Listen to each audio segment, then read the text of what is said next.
The United States just signed a trade deal with Japan, and it's a complete disaster. I wish I could say that it's not as bad as you think, but when you look at the details of this deal, it's actually a horrible deal. Without actually jumping into conclusions, let me explain why this deal is so bad. Well, according to the White House itself, there is going to be a 15% tariff on all the goods that will be coming from Japan, and a lot of electronics, including cars, come from Japan. The second part of this deal is that Japan will invest $550 billion into the United States.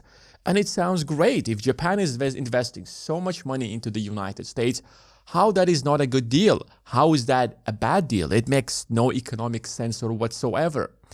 The third part of this deal is that Japan will open its market for the United States. And as Donald Trump called it, it is probably the biggest deal ever signed.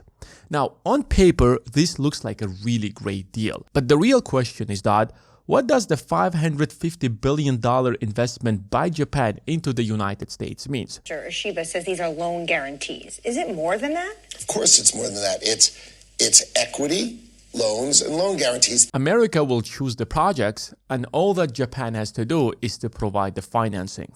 When you're providing financing, there are two ways to do that. One, that's going to be in the form of a loan. And if it's a loan, then it carries interest.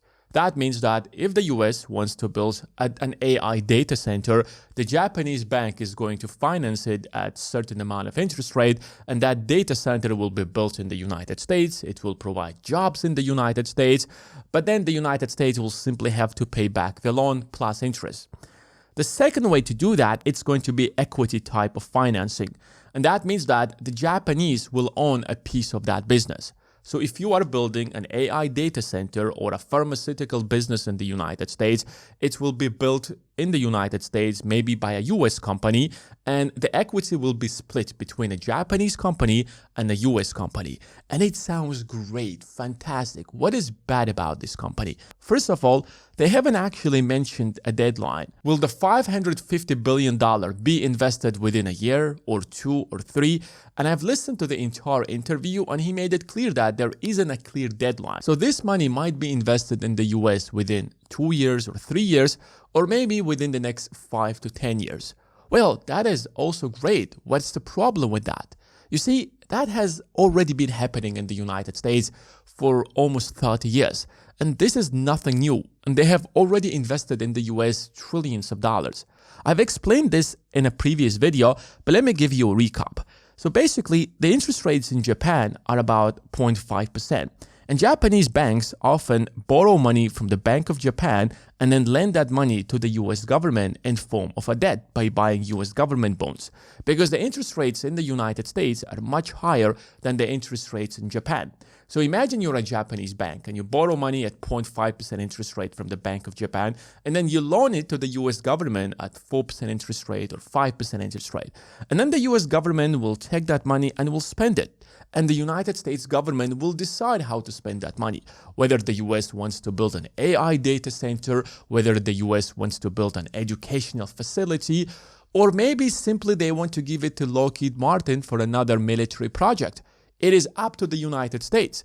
The job of the Japanese banks is to provide the financing through a loan, and they will get their money back plus interest. So how this system is going to be different from what is already happening?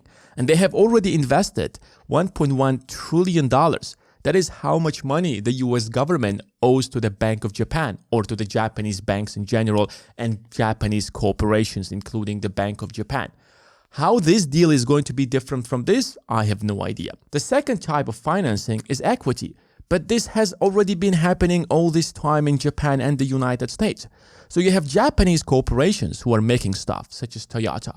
They build their thing and they bring them to the United States, and they will sell their Toyotas across the US states. When they sell them, they make a profit. Now they have extra money in their pockets. Think of Toyota, Hyundai, LG. No, LG is probably a Korean company, but think about the Japanese corporations.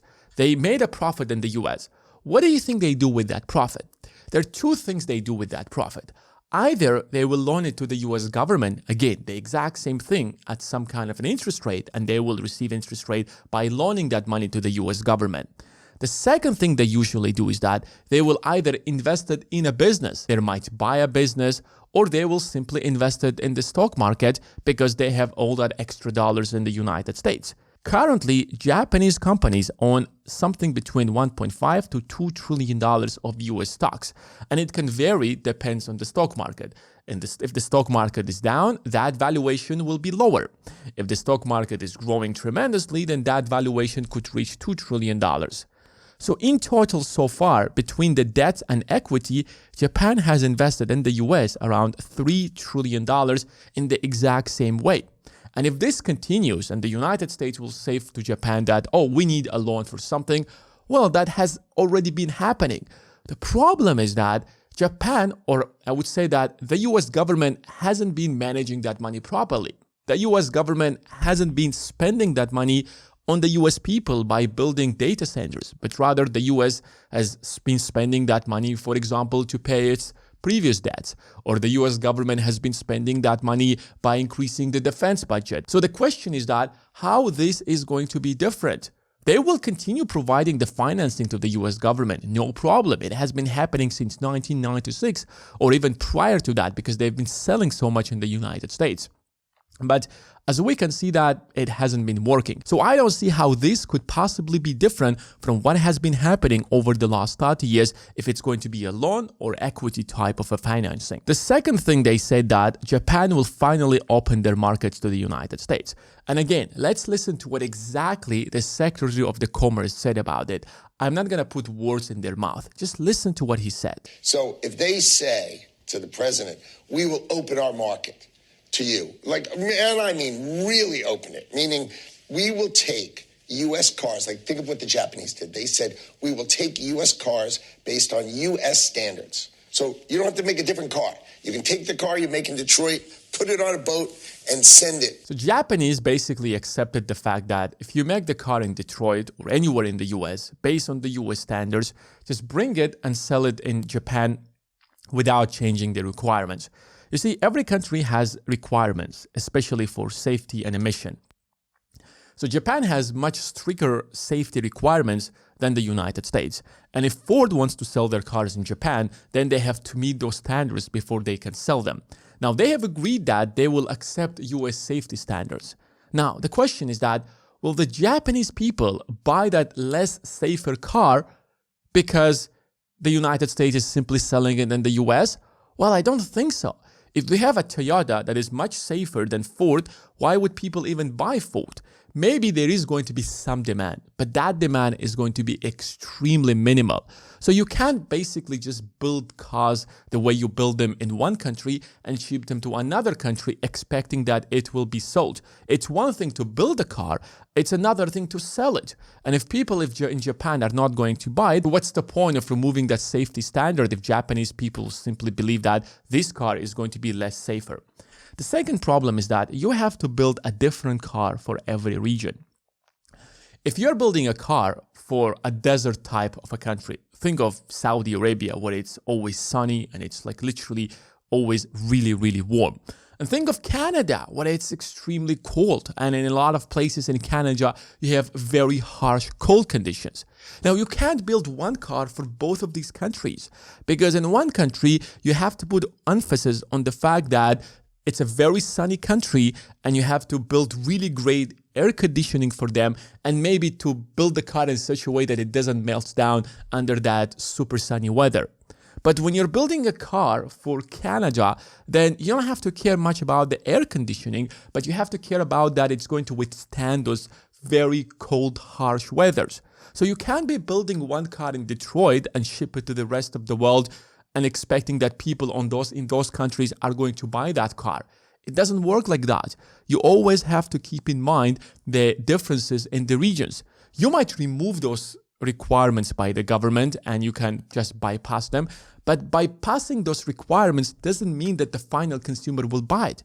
The government put these requirements in order to make it possible for people to or for the companies to build cars that are possible to drive in those weather conditions. Now you're simply removing them, you're just making it worse for the consumers. And that's it. The third thing that we have to consider is that there is going to be very low demand from Japan anyways. Now, if you go back to 1990s, you see that the GDP per capita in Japan was much higher than the United States. So an average Japanese could buy more than the average American. But today, the difference is huge. The GDP per capita in Japan is a third of what is in the United States. So Japanese people simply don't have the means to buy those pickup trucks. And if you have ever been to Japan, you know that Japan is not a country to drive those huge American cars. Let's be honest. Like, nobody in Japan is going to drive those pickup trucks. And when I say nobody, I don't mean like not a single person, but most people would not buy those cars. In the US, when you're moving between the cities, between the states, you're probably going to take a plane. Some people take, let's say, cars. But in Japan, public transport is very, very advanced. People use trains. That's not popular in the US, but literally, if you just go to Japan, you'll find that people take trains between the cities, for example.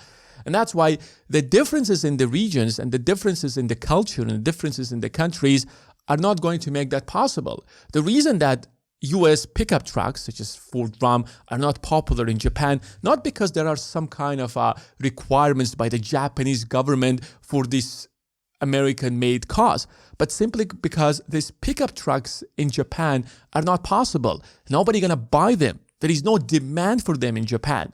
Whereas if you check the United States, the US is a very huge, diverse country where you have people who would want to buy a pickup truck, and then you want a lot of people who would buy simply a Toyota Prius, period. You know, they want a car that doesn't break, that drives safely, and that's it. So what is going to be the final outcome of this deal?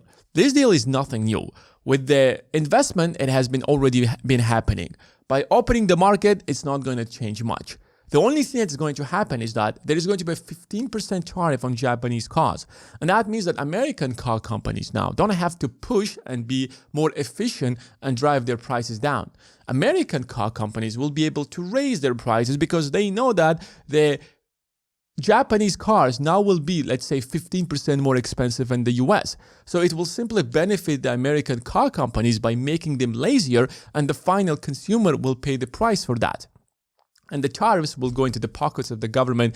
Maybe the government will spend it again on things that doesn't actually make any sense, like they usually always do. Japan has been going through a deflation where prices are falling down. That's why it's very unlikely that those people, especially Japanese people, are very big savers. They save that money instead of just buying stuff that depreciate over time. And cars are one of these assets that depreciate all the time. If you want your money to grow, then you have to buy assets, things that will grow in value. Look at the Japanese corporations. They're making money in the US and they're investing it in the stock market, and they already own almost like $2 trillion of US stocks. And that's why Japanese companies are making so much money in the US. Well, you don't do that because you're not investing in the stock market and you're not making money out of the stock market. And I understand you don't have a clear strategy in front of you that is going to get you to your first $1 million, for example. Well, if you want that strategy, then I have laid it down. You can find it out using the first link in the description of this video. Thanks for watching, and I will see you in the next one.